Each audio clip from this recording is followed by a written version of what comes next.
আসসালামু আলাইকুম ওয়া রাহমাতুল্লাহি ওয়া বারাকাতুহু। সম্মানিত হাজিরিন নাজরিন, যে যেখান থেকে আমার সাথে যুক্ত আছেন সবাইকে জানাচ্ছি আন্তরিক মোবারকবাদ। আজকে আমি আলোচনা করব আল কুদ্দুস, আল্লাহ পাকের এই গুণবাচক নাম পাঠ করলে কি উপকার হবে, কি লাভ হবে।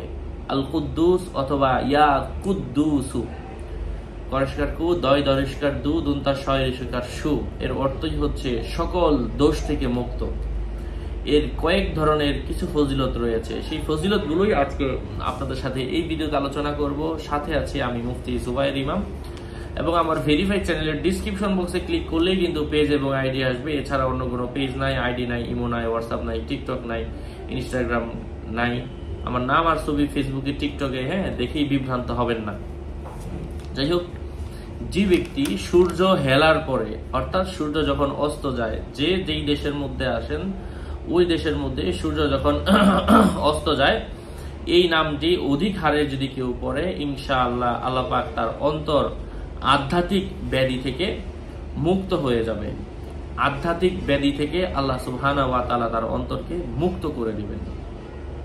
দ্বিতীয়ত হচ্ছে, জুমার নামাজের পর বেশি বেশি পরিমাণের পড়তে হবে। আগে যে কথাটা বললাম, অধিক পরিমাণের পড়লে অন্তরের যে ব্যাধি, অন্তরের রোগ, এটা দূর হয়ে যাবে। অনেক ভালো কাজের বয়ান শুনেন, ভালো কাজ করতে মন চায় না, এটা যদি আপনি পড়েন আল্লাহ পাক আপনার অন্তরকে ভালো করে দিবেন।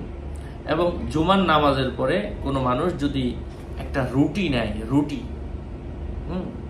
বর্ণ রুটি অথবা বাসায় বানানো রুটিতে 120 বার ইয়া কুদ্দুসু পাঠ করে 120 বার ফু দিয়ে ওই রুটিটা যদি নিজেই খায়, তাহলে তার মন পরিষ্কার হবে। এটা জুমার নামাজের পরে আপনি করবেন। জুমার নামাজের পরে আসরের আগে, ওই জুমার দিনই করতে হবে।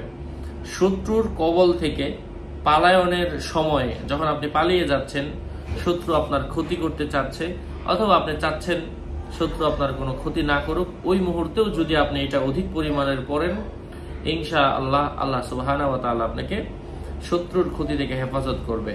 এবং কোনো মুসাফির বলা হয় 80 কিলোমিটার দূরে যদি কেউ তার নিজের বাসা বাড়ি থেকে বের হয়, যায় দূরে কোথাও, কমপক্ষে 3 দিন থাকার নিয়তে, তাহলে সে মুসাফির হয়ে যায়। কোনো মুসাফির রাস্তায় সর্বদা যদি সে এটা বেশি বেশি পড়তে থাকে, কোনো ক্লান্তি